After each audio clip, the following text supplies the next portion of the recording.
Assalamualaikum warahmatullahi wabarakatuh. Sebelumnya, perkenalkan nama saya Ma'rifah Habiatur Rohmah dari kelas 1B, Program Studi Pendidikan Guru Sekolah Dasar STKIP PGRI Trenggalek dengan NPM 2486206012. Di sini saya ingin menyampaikan tugas unsur UAS konsep dasar IPS yang diberikan oleh Bapak Angga Setiawan MPD. Jadi, saya akan menjelaskan berita dari mind mapping saya tentang bencana tanah gerak yang terjadi di Suruh Trenggalek. Pada Desember 2024, tragedi memilukan melanda Dusun Depok, Desa Ngrandu, Kecamatan Suruh, Kabupaten Trenggalek, Jawa Timur. Fenomena tanah gerak yang terjadi di wilayah ini tidak hanya menghancurkan infrastruktur, tetapi juga memaksa ratusan warga untuk meninggalkan rumah mereka. Bencana ini menjadi pengingat betapa rapuhnya manusia di hadapan kekuatan alam dan pentingnya mitigasi bencana di wilayah yang rawan. Dusun Depok terletak di perbukitan Desa Ngrandu, Kecamatan Suruh, Kabupaten Trenggalek, Jawa Timur. Wilayah ini memiliki kondisi geografis yang khas dengan kontur tanah yang bergelombang dan curam. Sebagian besar lahan di daerah ini digunakan untuk pertanian. Namun, topografi yang curam dan jenis tanah yang rentan untuk menyerap air membuatnya mudah mengalami pergerakan saat terpapar hujan yang deras. Selain itu, Desa Ngrandu berada di kawasan rawan bencana geologi seperti tanah gerak dan longsor. Meskipun fenomena ini bukan yang pertama kali yang terjadi di wilayah tersebut, dampaknya kali ini jauh lebih signifikan, yaitu mencakup area yang lebih luas dan menyebabkan kerugian yang lebih besar bagi warga yang terdampak. Kronologi kejadian atau peristiwa ini yaitu pada tanggal 15 Desember 2024, hujan deras mengguyur wilayah Trenggalek sepanjang hari. Intensitas curah hujan yang tinggi membuat tanah di perbukitan Dusun Depok jenuh air yang memicu tekanan dari dalam tanah. Retakan kecil mulai muncul di permukaan, tetapi pada hari itu belum banyak warga yang menyadari bahaya yang mengintainya ini. Pada tanggal 16 Desember 2024 dini harinya, retakan di tanah semakin melebar, menyebabkan beberapa rumah warga mengalami kerusakan. Lantai rumah mulai ambles, dinding-dinding retak, dan struktur bangunan mulai tidak stabil. Salah satu warga, yaitu Yeni, menyatakan bahwa ia mendengar suara gemuruh yang menggelegar dari bawah tanah. Bersama keluarganya, ia segera mengungsi ke rumah kerabat di desa tetangga atau di desa terdekat. Pada tanggal 16 Desember 2024 pagi hingga siang hari, kondisi tanah gerak semakin parah. Fenomena ini menyebar dengan sangat cepat, merusak rumah-rumah warga dan infrastruktur di sekitarnya. 7 rumah dilaporkan rusak berat pada hari itu, sementara warga mulai panik dan meninggalkan rumah mereka. Jalan utama menuju Dusun Depok mulai terputus akibat longsoran tanah, menyulitkan akses keluar masuk kendaraan.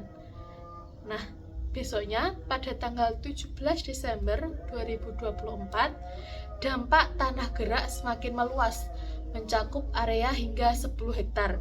Sebanyak 38 rumah dilaporkan mengalami kerusakan dengan tingkat keparahan yang bervariasi, mulai dari retakan ringan hingga hancur total. Warga yang terdampak berjumlah 43 kepala keluarga atau KK atau sejumlah 119 jiwa. Mereka terpaksa mengungsi ke lokasi yang lebih aman. Sebagian besar tinggal di rumah kerabat sementara lainnya ditempatkan di posko darurat yang dibuat oleh BPBN. Akses jalan utama menuju dusun terdampak sepenuhnya tertutup, mengisolasi wilayah tersebut. Proses evakuasi warga dan pengangkutan barang-barang berharga menjadi tantangan besar bagi Badan Penanggulangan Bencana Daerah atau BPBD Trenggalek dan pemerintah setempat. Nah, besoknya pada tanggal 18 Desember 2024, Bupati Trenggalek Muhammad Nur Arifin bersama tim BPBD dan Forum Pimpinan Daerah atau Forpimda dan seluruh relawan menuju lokasi bencana untuk memastikan kelancaran proses evakuasi. Mobilisasi kendaraan pengangkut dilakukan membantu warga memindahkan barang-barang mereka, termasuk ternak dan hewan-hewan yang mereka hidupi. Terus posko darurat didirikan di Desa Ngerandu untuk menampung warga yang tidak memiliki tempat tinggal atau yang tidak memiliki tempat tinggal sementara. Dapur umum mulai beroperasi dan layanan kesehatan disediakan untuk mengatasi kebutuhan dasar para pengungsi.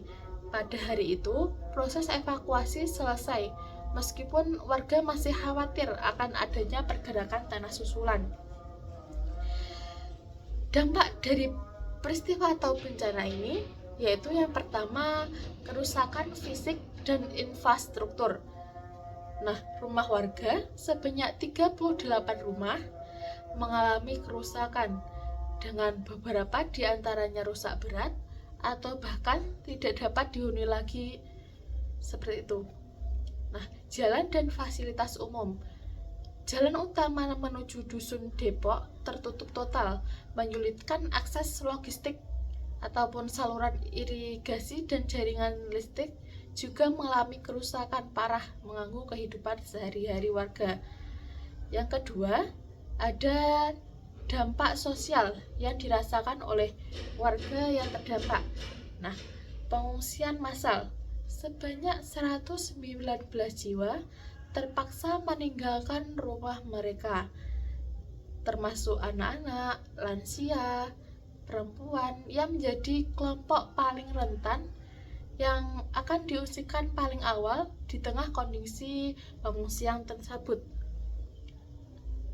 Yang selanjutnya ada trauma psikologis. Suara gemuruh tanah dan kerusakan yang mendadak menyebabkan trauma bagi warga, terutama anak-anak dan lansia. Banyak dari mereka enggan kembali ke rumah meskipun situasi dinyatakan aman oleh pemerintah, karena mereka merasa takut dan trauma untuk kembali ke rumah mereka meskipun situasinya sudah aman, seperti itu. Selanjutnya ada kerugian ekonomi. Nah, yang pertama itu adanya gagal panen. Sekitar 10 hektar lahan pertanian rusak, menyebabkan kerugian besar bagi petani lokal. Komoditas utama seperti padi, jagung tidak dapat dipanen lagi setelah kejadian ini. Nah, yang selanjutnya ada gangguan usaha kecil. Aktivitas ekonomi lokal seperti warung, toko kelontong, rumah makan terhenti karena penduduk meninggalkan dusun tersebut dan penduduknya akan semakin sedikit, jadi ekonomi lokalnya itu sudah terhenti karena kejadian ini. Yang keempat ada kerusakan lingkungan.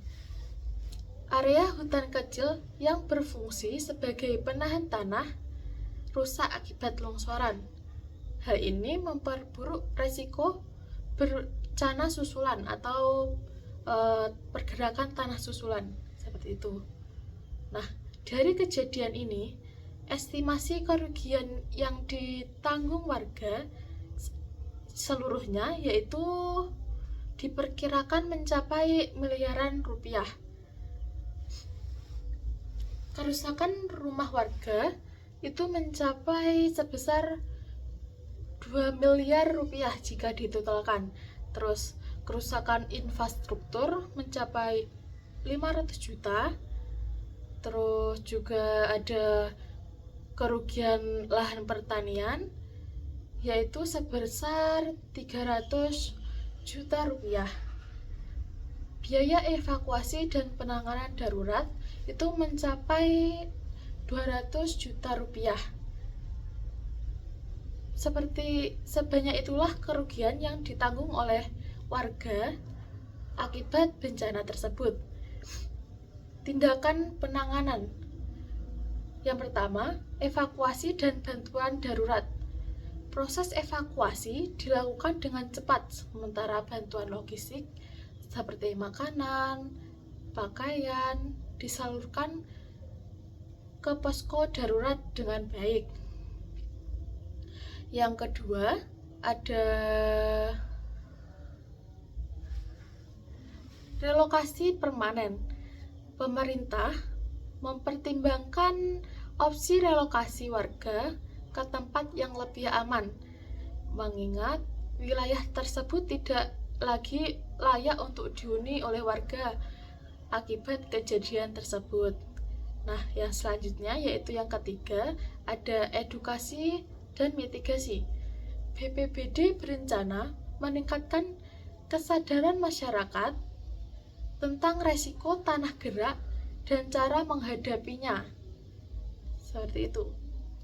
Nah, respon pemerintah daerah dari kejadian atau peristiwa ini itu yaitu Bupati Trenggalek turun langsung untuk menyurvei lokasi bencana dan memastikan evakuasi warga berjalan dengan lancar.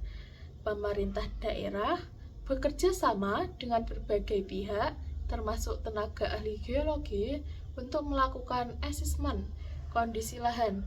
Hasil awal menunjukkan bahwa wilayah tersebut tidak lagi aman dijadikan pemukiman, sehingga muncul rencana relokasi permanen bagi warga yang terdampak di area tersebut. Selain itu, pemerintah juga menyiapkan bantuan logistik berupa makanan, pakaian, dan perlengkapan tidur bagi para pengungsi. Proses pencairan bantuan keuangan juga sudah diupayakan oleh pemerintah, baik dari pemerintah pusat maupun pemerintah provinsi. Hal ini dilakukan untuk membantu warga membangun kembali kehidupan mereka di tempat yang lebih aman. Nah, respon dari wilayah sekitar yang tidak terdampak yaitu bantuan dari wilayah sekitar yang tidak terkena dampak bencana ini menjadi salah satu elemen penting dalam proses evakuasi, penanganan dan darurat, dan pemulihan. Bantuan yang diberikan oleh wilayah sekitar yang tidak terdampak itu ada, yang pertama ada bantuan logistik dan kebutuhan pokok, makanan dan minuman. Wilayah sekitar yang tidak terdampak seperti desa tetangga dan kecamatan terdekat menyuplai kebutuhan makanan dan minuman untuk para pengungsi. Yang kedua, yang selanjutnya ada pakaian dan selimut.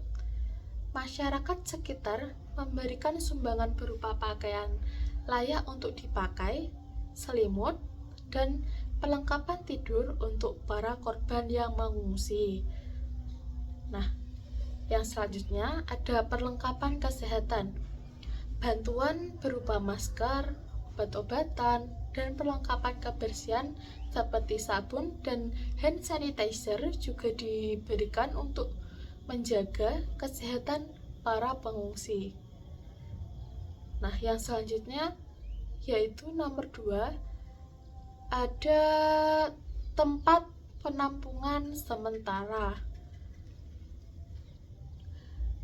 Daerah terdekat memberikan rumahnya atau rumah warganya untuk mengungsi ke rumah mereka. Nah, dan juga Solidaritas ini membantu meringankan beban posko darurat yang penuh dengan pengungsi. Yang selanjutnya ada fasilitas umum. Beberapa desa menyediakan fasilitas umum seperti balai desa, masjid atau musola sebagai tempat penampungan sementara bagi para korbannya. Nah, yang selanjutnya ada atau yang ketiga ada tenaga relawan. Dari peristiwa ini, evakuasi warga relawan dari wilayah sekitar membantu proses evakuasinya, terutama membantu lansia, anak-anak, dan ibu hamil ataupun kelompok yang rentan lainnya. Yang kedua, ada distribusi bantuan. Relawan juga terlibat dalam mendistribusikan bantuan logistik ke posko pengungsian, terutama karena akses ke lokasi terdampak cukup sulit akibat longsoran tanah. Yang selanjutnya ada pelayanan psikologi sosial. Tim sukarelawan termasuk guru, tokoh agama, dan organisasi masyarakat memberikan pendampingan psikologis untuk membantu warga yang trauma menghadapi atau menerima bencana atau peristiwa tersebut. Yang keempat, ada bantuan alat dan infrastruktur dari masyarakat atau wilayah tetangga yang tidak terdampak. Nah, yang pertama ada transportasi. Wilayah sekitar menyediakan kendaraan seperti truk dan pick up untuk membantu mengangkut barang-barang warga yang harus diungsikan atau diselamatkan. Yang kedua ada alat berat. Wilayah atau institusi terdekat meminjamkan alat berat seperti ekskavator dan membersihkan longsoran tanah dan membuka akses jalan yang terputus. Yang selanjutnya ada peralatan darurat. Bantuan berupa tenda, generator listrik, dan perlengkapan darurat lainnya diberikan untuk mendukung kebutuhan para pengungsi tersebut. Yang kelima, ada bantuan medis yang diberikan oleh wilayah yang tidak terdampak. Nah, ada tim kesehatan. Wilayah tetangga mengirimkan tim medis termasuk dokter, perawat, dan paramedis untuk memberikan layanan kesehatan kepada para korban yang terluka atau sakit di pengungsian tersebut. Selanjutnya ada obat-obatan. Pasokan obat-obatan dasar seperti obat flu, demam, antiseptik, dan vitamin disediakan oleh puskesmas terdekat dan sumbangan dari masyarakat sekitar yang tidak terdampak. Seperti itu. Yang keenam, ada bantuan dari organisasi lokal dan komunitas, lembaga sosial dan keagamaan, organisasi masyarakat setempat seperti lembaga sosial, terus kelompok pengajian, dan komunitas pemuda aktif menggalang donasi dan memberikan bantuan langsung kepada korban-korban dari peristiwa tersebut. Terus selanjutnya ada Karang Taruna dan Pemuda Desa. Kelompok pemuda dari desa-desa terdekat turut serta membantu proses evakuasi, yaitu mendirikan tenda darurat dan menjaga keamanan di lingkungan pengungsian atau lokasi pengungsian seperti itu. Nah, yang ketujuh atau yang selanjutnya ada dukungan moral dan solidaritas. Kunjungan warga, yaitu banyak warga dari desa atau kecamatan tetangga yang datang memberikan dukungan moral kepada korban. Kehadiran mereka memberikan semangat baru atau semangat juang bagi para pengungsi untuk bertahan di tengah situasi yang sulit tersebut. Kegiatan sosial. Beberapa komunitas mengadakan kegiatan sosial seperti hiburan untuk anak-anak atau doa bersama guna mengurangi stres dan trauma yang dialami seluruh korban akibat bencana tanah bergerak di Suruh tersebut. Yang kedelapan, ada koordinasi dengan pemerintah dan lembaga resmi. Posko bantuan desa-desa terdekat bekerja sama dengan pemerintah daerah dalam mendirikan posko bantuan untuk menampung logistik dan kebutuhan pengungsi. Selanjutnya ada sarana komunikasi. Wilayah sekitar membantu menyampaikan informasi penting terkait kebutuhan dan kondisi para korban kepada pihak-pihak yang lebih tinggi atau lebih luas, termasuk pemerintah provinsi dan lembaga-lembaga donor seperti itu. Selanjutnya ada bantuan dari wilayah sekitar yang tidak terdampak menjadi bukti nyata solidaritas antar warga dalam menghadapi bencana tersebut. Dukungan logistik, terus tenaga dan moral dari komunitas sekitar membantu mempercepat proses evakuasi dan pemulihan para korban tanah gerak di Suruh Trenggalek. Kolaborasi ini menunjukkan betapa pentingnya semangat gotong royong dalam menghadapi tantangan besar seperti bencana alam. Nah, tantangan dan langkah mitigasi dari bencana itu ada menimbulkan tantangan yang amat besar, terutama dalam hal evakuasi dan penyediaan tempat tinggal sementara. Medan yang sulit diakses akibat longsoran tanah memperlambat distribusi bantuan. Selain itu, curah hujan yang masih tinggi meningkatkan resiko longsoran susulan seperti itu, sehingga warga diminta untuk tetap waspada dan terus mengikuti arahan petugas yang ada di lapangan.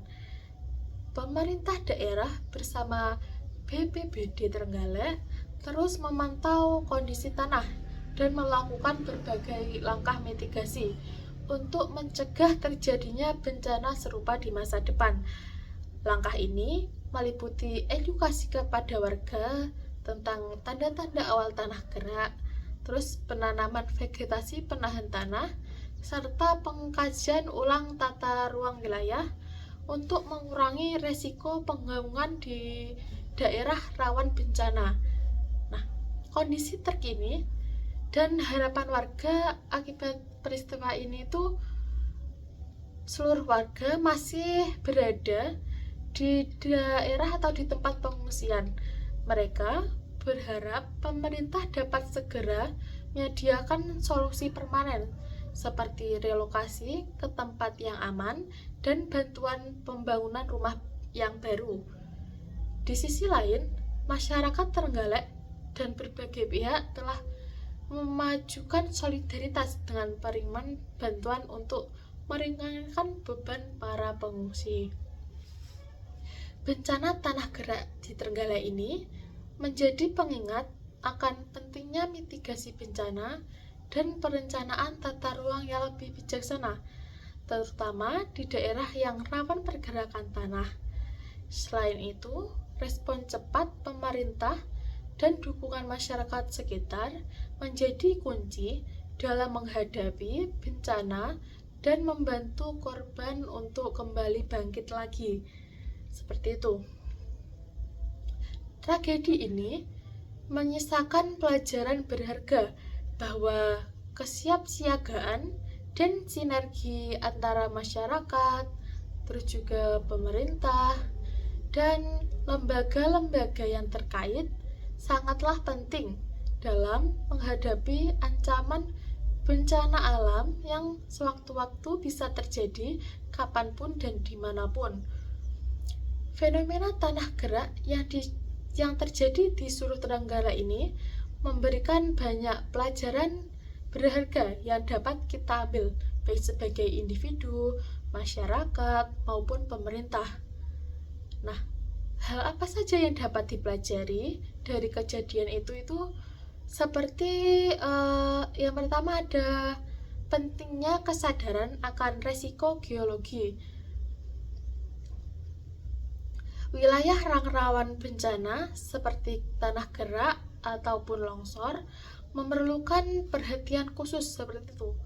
Edukasi tentang tanda-tanda awal pergerakan tanah seperti retakan di permukaan tanah, dinding-dinding rumah yang mulai retak, atau suara gemuruh dari bawah tanah. Harus disosialisasikan lagi kepada masyarakat. Dengan pemahaman ini, warga dapat lebih cepat bertindak dan mengurangi potensi adanya korban jiwa akibat adanya peristiwa tersebut. Nah, yang kedua yaitu pentingnya mitigasi bencana. Mitigasi adalah langkah utama dalam mengurangi dampak bencana. Beberapa tindakan mitigasi yang dapat dipelajari dari kasus ini antara lain yaitu ada yang pertama, reboisasi dan pengelolaan lahan, yaitu menanam kembali tumbuhan-tumbuhan hutan dan menjaga vegetasi di daerah perbukitan untuk mencegah erosi dan menjaga kestabilan tanah. Selanjutnya ada tata ruang yang bijak. Hindari membangun pemukiman di wilayah rawan bencana. Pemerintah harus menetapkan zona aman untuk masyarakat bermukim atau pemukiman untuk masyarakat seperti itu. Selanjutnya ada pembangunan infrastruktur yang tahan bencana. Menggunakan teknologi yang sesuai untuk mendirikan bangunan di daerah yang rawan seperti itu. Yang selanjutnya atau yang ketiga ada pentingnya sistem peringatan dini.